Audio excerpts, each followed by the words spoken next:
The senator that was saying that the president needs to come back for reauthorization, I don't remember him saying anything in 2016 when Barack Obama at the time dropped 26,000 bombs in Syria, Pakistan, Libya, just to name a few. And I definitely don't remember my colleagues in 2013 at all complaining about the president then Barack Obama, going into Syria. And I would like to ask the question then, what threat did Syria have to the United States? What threat did Libya have to the United States during the Arab Spring? We've been watching Adam Schiff and other Democrats climb onto their moral high horses lately, delivering lectures about norms and war powers as if they haven't supported US interventions for years. But in a recent hearing, Markwayne Mullin pushed back hard. He didn't just argue, he came prepared. Mullin pointed directly to actions taken during the Barack Obama administration, highlighting decisions that critics say are conveniently left out of today's talking points. His message was clear: if we're going to debate executive authority and military action, then the standard should apply equally regardless of which party holds the White House.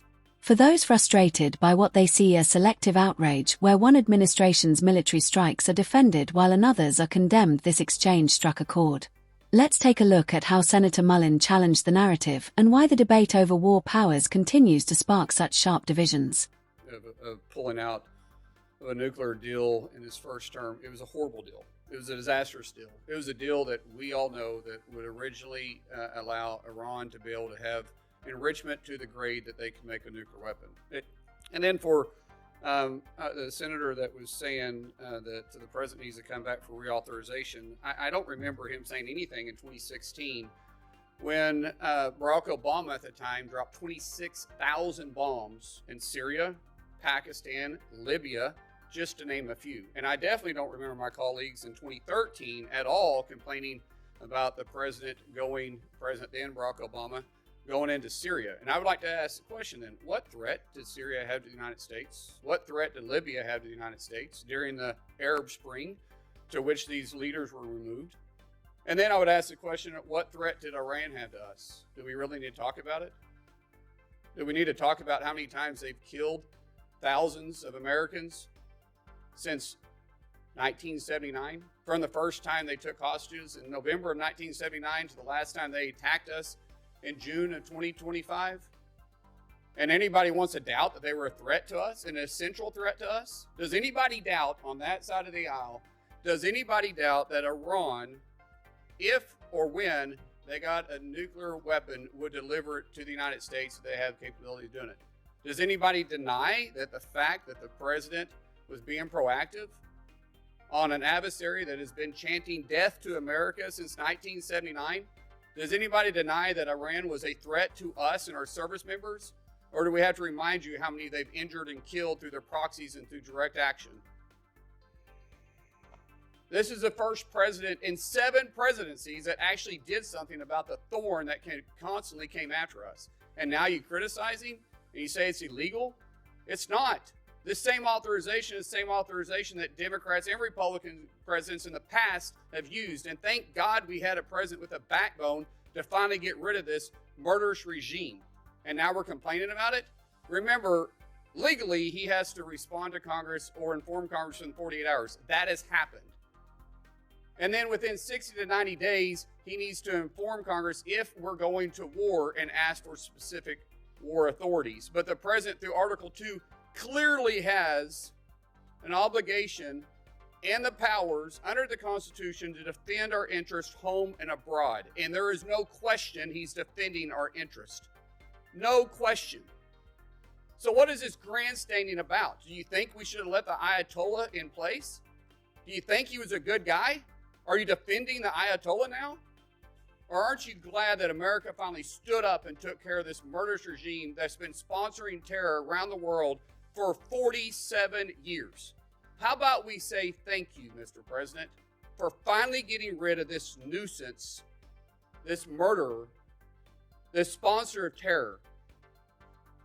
He did the world a favor, and the world is a safer place because of it. You may disagree with a lot of his actions. You may disagree with some of his policies, but you can't deny that this was a threat and an essential growing threat to the United States.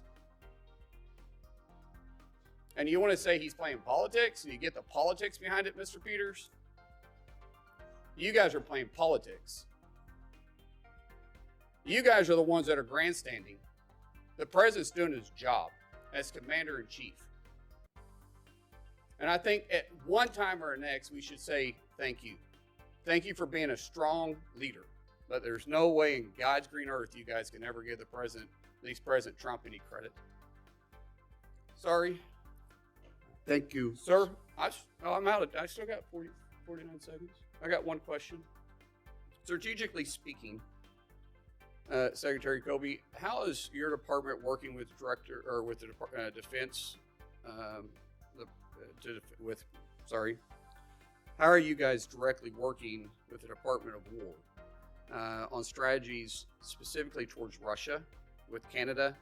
Is there? First, Senator Mark Wayne Mullin pointed to a statistic from 2016 during the administration of Barack Obama, noting that the U.S. carried out tens of thousands of airstrikes across countries such as Syria, Libya, and Pakistan. His argument was centered on consistency. If concerns about war powers and constitutional limits are valid today, were they raised with the same intensity then? Second, he shifted to Iran, referencing the regime that has been in power since 1979 and its long-standing hostility toward the United States. Mullin framed the debate around whether critics of certain military actions are inadvertently soft on the Iranian leadership. That's a charged claim and one that reflects the broader divide over how to handle Tehran, whether through diplomacy, economic pressure, or military deterrence. Finally, he contrasted what he views as partisan grandstanding with ongoing strategic discussions inside the administration, from relations with Russia to coordination with Canada and broader hemispheric security concerns. At its core, this debate isn't just about one hearing or one statistic. It's about executive authority, congressional oversight, and whether both parties apply the same standards when their own side controls the White House. Supporters see Mullin as calling out inconsistency.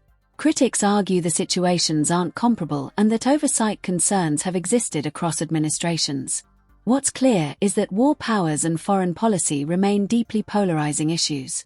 Do you think leaders in both parties have been consistent when it comes to military action abroad, or is this debate more about politics than principle?